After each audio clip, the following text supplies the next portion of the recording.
I was on Pinterest recently and I came across a quote that said, "Create more than you consume." I don't know who made this quote. It's probably been around for a long time, but it was the first time I had ever seen that quote. And at first I didn't think much of it, but then over the last 2, maybe 3 weeks, I have constantly been repeating that in my head. I think this quote has really stuck with me for two reasons. Reason number one being I'm currently in my third year of university and I feel really burnt out. I started university in my early 20s and now I'm in my mid 20s. So I've been able to take good care of myself for the most part. But being in school and working part time, I haven't been able to move out. I still live at home. And I haven't been able to travel as much as I would like, which is okay. That's just the time of my life that I'm in. But I still have this feeling like I'm missing a small part of myself, which I think leads into my next point. I was reading a book my therapist recommended, and it had an exercise called Awakening to Your True Self. So on one side of the paper, you write my true self, and on the other side of the paper, you write my role self. And under my true self, you write down everything that you loved and enjoyed as a kid. And then under my role self, you write down kind of everything that you enjoy as an adult or are involved in as an adult. And then you compare the two sides. And after doing this exercise, it kind of made me realize I'm maybe not as connected to my creative side as I once was. Of course, I'm an adult. Things are different now. I have adult responsibilities. Those will never go away, and that's fine. I'm okay with that. But the real difference I noticed was as a child, I composed art constantly. I wrote books, I wrote songs, I would make my own little notebooks to write in. I drew, I painted. I wasn't good at either of them, but I did it regardless. I loved making physical art, like anything out of clay or what have you, which is still my favorite form of art. And I was attached to my digital camera. I filmed everything and I made videos out of seemingly nothing. I loved cooking as well, so I always would pretend that I had my own cooking show. I still do that. But every corner of my life was just dedicated to doing something creative. Now, obviously, this isn't a unique trait. Every child basically has all the time in the world to be creative all day long. But that's not really the point. I continued doing a lot of that creative stuff into my teen years.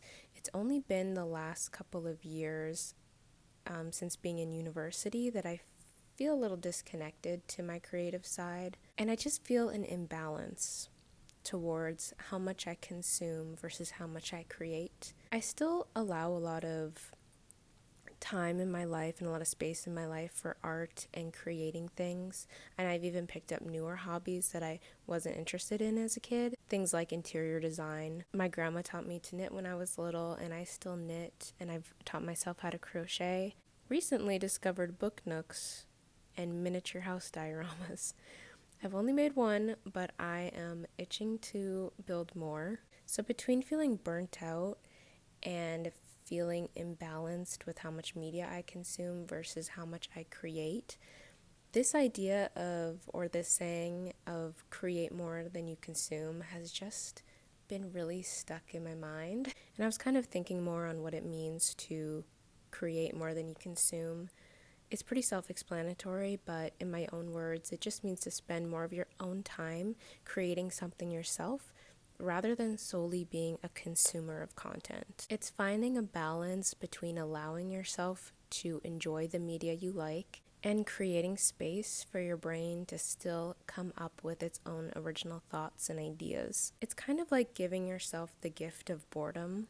I've started reading a lot in the last year, and I've noticed this pattern from a lot of creative people, whether it's Stephen King to poets like Rainer Maria Rilke. They often discuss how boredom can be used as a tool for creativity, and that taking yourself away from distractions and allowing your mind to wander really gets the creative juices going, for lack of a better word. Also, through reading and learning in my own personal experience, I know creativity is somewhat like a muscle. You really have to use it. If you stop being creative or if you stop creating altogether, it becomes very easy to lose inspiration and just kind of forget that it's even there. So, what does all this mean? Why am I talking about this and making a video about this? Well, as I said earlier, this thought has been stuck in my mind for a while, so I just wanted to talk about it. But I also love making videos, so I thought it would be fun to make somewhat of a video diary on trying to become a little bit more creative again. And it's somewhat like a 2-for-1 because I get to do the creative project, whatever it might be, but I also get to make a video of it, which I enjoy doing. I enjoy the process of filming and editing videos, so that will also be another creative thing I get to do. Plus, no one is actually really going to see this. Maybe like 3 people will watch it, so I think this will be a really great creative outlet for me to just do whatever I want, do fun creative projects, film the process, upload it, and I can kind of see my progress, hopefully. And ultimately, the goal is to just have fun and to just have a little bit more childlike wonder in my life. I have a few ideas on where I can start, so all 2 of you watching, feel free to stay tuned. And that's all I had to say. Bye!